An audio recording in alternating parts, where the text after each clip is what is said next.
Veja agora o que foi notícia no Parlamento Fluminense durante a semana. CPI da Alerj reúne empresas devedoras do Estado e órgãos públicos de cobrança para tentar conciliação. Mulheres denunciam maus tratos durante visitas em presídios do Estado. E CPI do feminicídio vai apresentar projeto de lei para a criação de uma delegacia especializada no atendimento de pessoas com deficiência. O Alerj Revista está no ar.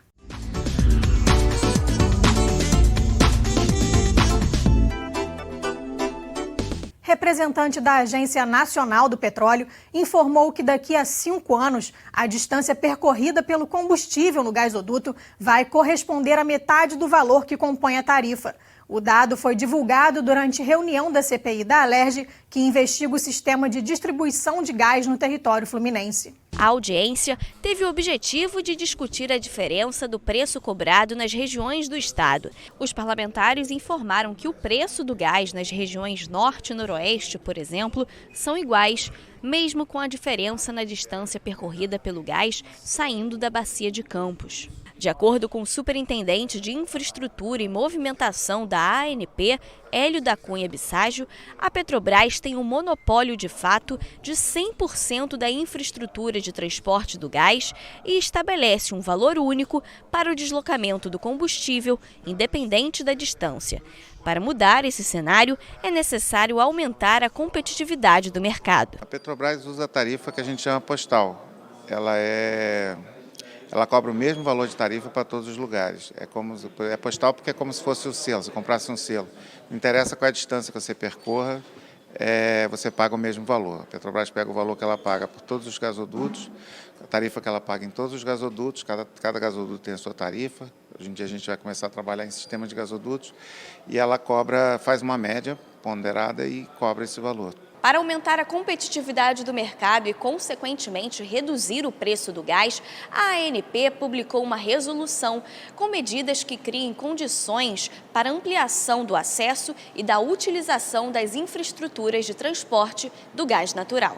Na chamada pública da TBG, que é para o gasoduto Bolívia-Brasil, a gente já lançou o edital informando como é que vai ser a progressão de tarifa que a gente vai fazer. Nos 2 primeiros anos são 80% de tarifa postalizada e 20% no fator locacional, com fator locacional. No terceiro ano são 70% de parte de postalizada, tarifa postalizada e 30% locacional. E no quinto ano é 50% de tarifa postalizada e 50% de tarifa locacional, da parcela da tarifa locacional. E aí a gente vai estudar se a gente continua fazendo essa evolução ou se a gente espera um pouco para ver qual é o efeito disso no mercado. O presidente da CPI, deputado Max Lemos, cogita entrar com ação nos órgãos de proteção ao consumidor, como o PROCON, para apurar mais a fundo os fatores que determinam a diferença de preço do gás. Nós queríamos informações técnicas, principalmente em relação ao valor da tarifa cobrada. Não há possibilidade de você continuar concordando, principalmente nós que representamos a população, o custo do transporte do gás do norte e noroeste ser igual ao transporte que leva o gás para Pernambuco. Isso é uma coisa absurda. Outra coisa é a questão do compartilhamento desses dutos ao longo dos anos. Outra coisa é a abertura de mercado. A abertura de mercado vai trazer resultado para o cidadão comum de verdade. É isso que é importante para nós, para chegar na composição no custo da tarifa. Mulheres denunciam maus tratos durante visitas aos presídios do Estado.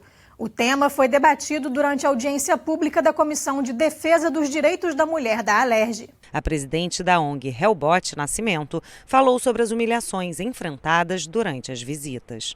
De banheiros sem condições de uso e uma situação que aconteceu que uma das pessoas que foram utilizar esse banheiro era cadeirante e não tem acesso. Alimentação, a gente escutou muitas das vezes o relato de mães, de mulheres, com dificuldade até pegando emprestado para poder estar levando alimentação e quando chega na hora da revista, aquela alimentação não é permitida a entrada e jogada fora, ali na frente da pessoa que está indo visitar.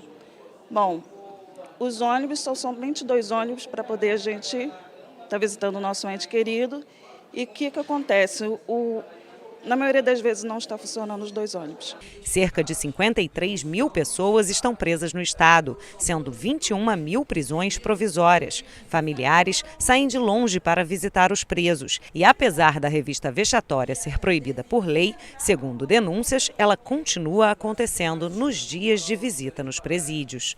Abusos que as visitantes têm medo de denunciar e piorar a situação das presas. Dizem que nós mulheres, o visitante, enfim, não pode reclamar, não pode abrir a boca para questionar nada e nem estar cobrando nenhum direito seu, porque isso pode ser descontado no preso. Vemos dezenas de notícias, denúncias, representações cotidianamente a respeito de uma série de irregularidades do sistema prisional.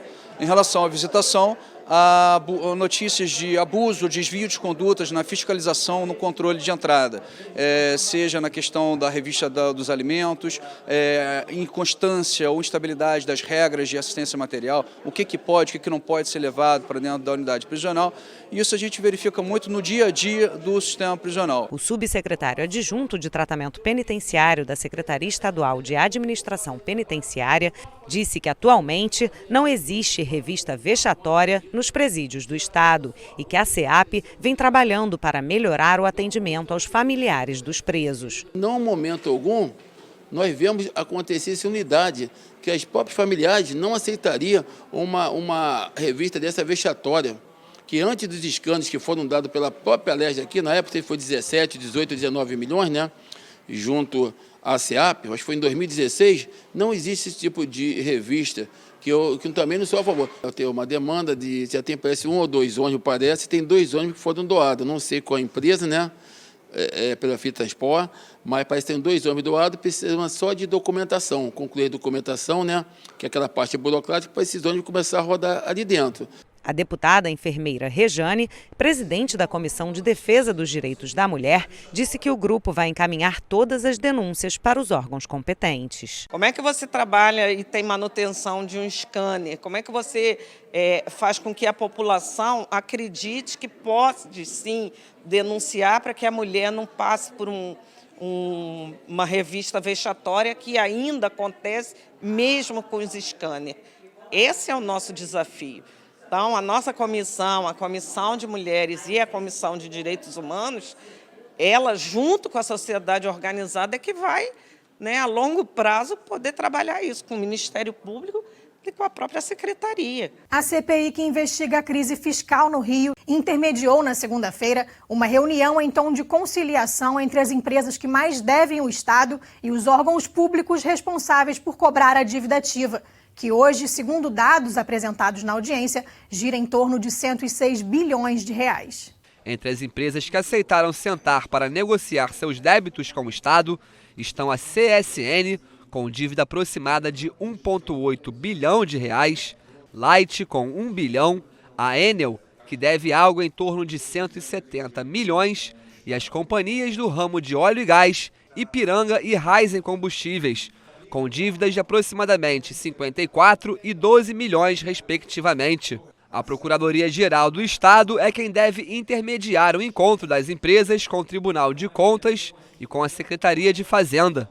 O representante da PGE considerou proveitoso o encontro e falou como a Procuradoria vem trabalhando para melhorar o sistema de cobrança da dívida ativa. A Procuradoria tem tentado se estruturar de uma forma diferente, criando núcleos de atuação estratégica para grandes devedores, para devedores contumazes, e tem buscado também um arcabouço de maior consensualidade. A gente tem uma resolução recente de negócios jurídicos processuais, baseada no Código de Processo Civil de 2015, que permite que a gente faça um plano de amortização de débito, que a gente busque uma maior consensualidade com as empresas. Conforme o presidente Luiz Paulo indicou, a gente vai procurar essas empresas e tentar estabelecer uma forma de pagamento que reduza o montante do crédito tributário que a gente tem hoje em estoque. O presidente da comissão, deputado Luiz Paulo, acredita que a negociação pode gerar novas receitas ao Estado,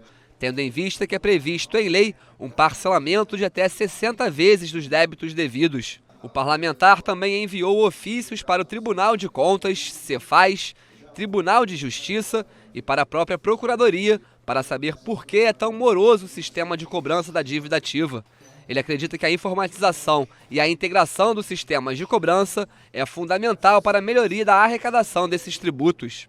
Vai ser necessário, e nós vamos botar isso no relatório final, e também é oficial o Tribunal de Contas, no sentido que o Tribunal de Contas faça uma inspeção para verificar na área metodológica por que esse sistema não engrena de cobrança da dívida ativa, quais são os nós que tem esse sistema e quais as possíveis soluções para desatar esses nós. Afinal, o tamanho da nossa dívida ativa é de 104 bilhões de reais. É muito dinheiro. E a possibilidade de recuperação, também sem nenhuma garantia de acertar, atinge só 45% disso. No próximo bloco, o CPI do feminicídio vai apresentar projeto de lei para a criação de uma delegacia especializada no atendimento de pessoas com deficiência. O Alerj Revista volta já.